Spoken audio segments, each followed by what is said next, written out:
అండి అందరికీ నమస్కారం.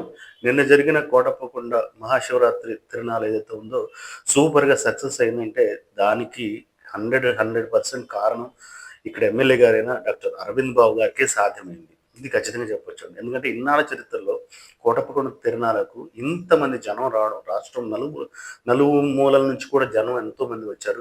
సుమారు 10,00,000 పైచిలుకు జనం వచ్చారంటే ఇంకంతకంటే నిదర్శనం ఏముంది.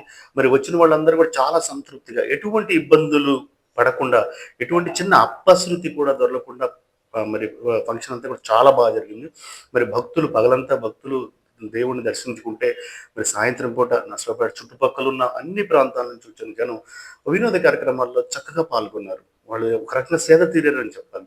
ఒక పక్క డాన్సులు కానివ్వండి, జానపద నృత్యాలు కానివ్వండి, పౌరాణిక నాటకాలు గాని, తోలుబొమ్మలాటలు గాని, అలానే జెయింట్ వీల్స్ గాని, ఇలా అనేక రకమైన ప్రోగ్రామ్స్‌లో రాత్రంతా కూడా ప్రజలందరూ కూడా సేద తీరారని చెప్పుకోవాలి. ఈ ఘనత ఈ దీంట్లో పాల్గొన్న అధికారులందరికీ ముఖ్యంగా రెవెన్యూ శాఖలో కలెక్టర్ గారు గాని, ఆర్‌డీఓ గారు గాని, ఎంఆర్‌ఓ గాని ఇంకా అనేక మంది అలానే పోలీస్ శాఖలో ఎస్పీ గారు, డీఎస్పీ గారు అనేక మంది పోలీసులు, ఆ తర్వాత హాస్పిటల్ సిబ్బంది, ఆ తర్వాత డ్వాక్రా గ్రూపులకు సంబంధించిన అనేక మంది, ఆ తర్వాత వాలంటరీగా పాల్గొన్న అనేక మంది స్కౌట్స్ గాని వీళ్ళందరికి కూడా ప్రజలందరూ కూడా ధన్యవాదాలు తెలియజేసుకుంటున్నారు. మరి ఇంత ప్రోగ్రామ్‌ని ముందుండి బ్యాక్ ఎండ్ నుండి నడిపించిన ముఖ్యంగా మన ఎమ్మెల్యే గారికి ప్రజలందరూ కూడా కృతజ్ఞతలు తెలియజేసుకుంటున్నారు. థాంక్ యూ ఎమ్మెల్యే గారు. ధన్యవాదాలు.